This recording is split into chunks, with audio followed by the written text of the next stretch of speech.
My name is Christopher Dougal. I'm with Team 2, Engineering on the Eastern Front. I'm going to be going over my design for the EduPet, a robot that trains your pet to listen to commands and execute commands. First, we will go over the flowchart. So the robot will issue a command, wait 3 seconds, and then using cameras and microphones, it will detect whether that command was executed correctly. If the command was not executed correctly, it will loop back and issue that same command again, up to 5 times. If the pet has not executed the command correctly after 5 attempts, it will move on to another command. If the pet executes the command correctly, it will dispense a treat and then move on to the next command. After all commands have been executed, which is 10 commands for this instance, the robot will shut down. Going over the circuit, we have a piezo tone generator acting as the speakers to issue the commands. We also have a motion sensor, which is acting as the microphone and the cameras to detect whether or not the pet has executed the command properly. Going through the code, we can see a few functions defined, namely issue command and exec test, which is testing for execution of the command.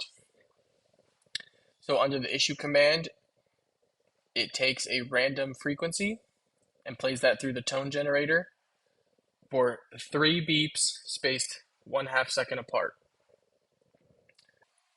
To detect if the command was executed properly, it reads the signal from the motion sensor. When that signal is high and the sensor has detected motion, it then assigns a variable to high, saying that the command was executed. As we scroll down a little here, we can see that in the void loop function, we have a for loop for C going up to the command number, so number of commands, which is 10. So that means this will only run 10 times and then it will stop because the system is out of commands. Within this for loop, we have a couple if statements. So if the execution state is low and it's less than the 5th attempt or equal to the 5th attempt, it will issue a command. If the execution state is high, meaning that the command was executed, it will dispense a treat. If it is above the 5th attempt, it will move on to the next command. And this one down here for else if t equals 1, that is for the delay where it won't move on to the next command until the pet stops doing the previous command. Now we can run through the simulation so we can see how everything works. I know you can't hear it, but the piezo is putting out command 1, which you can see in the serial monitor.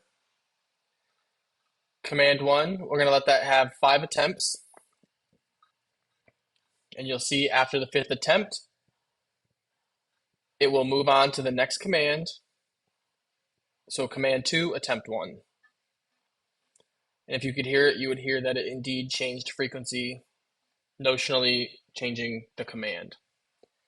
So now we're going to give it some motion in this motion sensor, which is going to simulate that the pet executed the command properly. So after you do that, you saw the servo move, issuing a treat, and now it moves on to the 3rd command, attempt 1.